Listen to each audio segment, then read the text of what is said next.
আসসালামু আলাইকুম আরহামতুল্লাহি ওবারাকাতুহ। ইন্নাল হামদুলিল্লাহ ওয়াসসালাতু ওয়াসসালামু আলা রাসূলিল্লাহি ওয়া বাদ। আজকে জানবো যাদের গাছে বেশি ফলন হয় না, হ্যাঁ, কোনোভাবেই ফসল হয় না।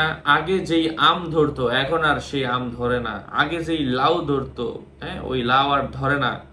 আগে যে আতাফল ধরতো, কুমড়া ধরতো, বিভিন্ন ফসল হতো, ধান হতো, পেঁপে হতো, পেয়ারা হতো, ড্রাগন ফল হতো।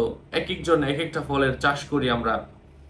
তো ওই গাছগুলোর মধ্যে গত বছর যে পরিমাণ ফল এসেছে, বর্তমানে এই পরিমাণ ফল আসছে না। অনেকে বলছেন যে আশপাশে অনেক কলকারখানা হচ্ছে, অনেক মিল ফ্যাক্টরির কারণে, দূষিত আবহাওয়ার কারণে পেঁপে গাছের মধ্যে যখন পেঁপে আসা শুরু হয়, গাছটা কিছুদিন পর মারা যায়, পাতাগুলা হলুদ হয়ে যায়, অথবা ফলন হয় না।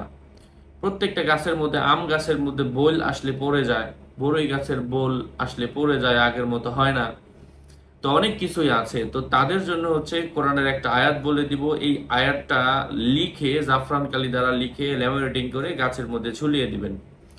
আল্লাহর অশেষ রহম হলে ইনশাআল্লাহ আশা করা যায় গাছের মধ্যে আপনার ফসল বেশি হবে, ওই ফসলে বারাকাত হবে।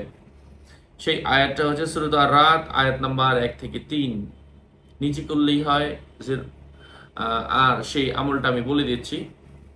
আউযু বিল্লাহি মিনাশ শাইতানির রাজীম। আলিফ লাম মিম, তিলকা আয়াতুল কিতাব ওয়াল্লাযী উনজিলা ইলাইকা মির রাব্বিকাল হাক্কু ওয়ালাকিন্না আকসারান নাসি লা ইউমিনুন। আল্লাহুল্লাযী রাফা'আস সামাওয়াতি ওয়াল আরদা বিগাইরি আমাদিন তারাওনাহা সুম্মা ইস্তাওয়া আলাল আরশ وسخر الشمس والقمر وسخر الشمس والقمر كل يجري لأجل مسمى يدبر الأمر ويفصل الآيات لعلكم بلقاء ربكم توقنون وهو الذي مد الأرض وجعل فيها رواسي أنهارا ومن كل ثمرات جعل فيها زوجين اثنين يغشي الليل والنهار إن في ذلك الآيات لقوم يتفكرون।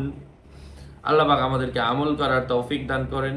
আরো আপডেট পেতে সাথেই থাকবেন। সকলের মঙ্গল, সুস্বাস্থ্য, দীর্ঘায়ু কামনা করে এখানে শেষ করছি। দেখা হবে অন্য কোনো এপিসোডে। আগামী এপিসোড আসার আগ পর্যন্ত সবাই সুস্থ থাকবেন, ভালো থাকবেন।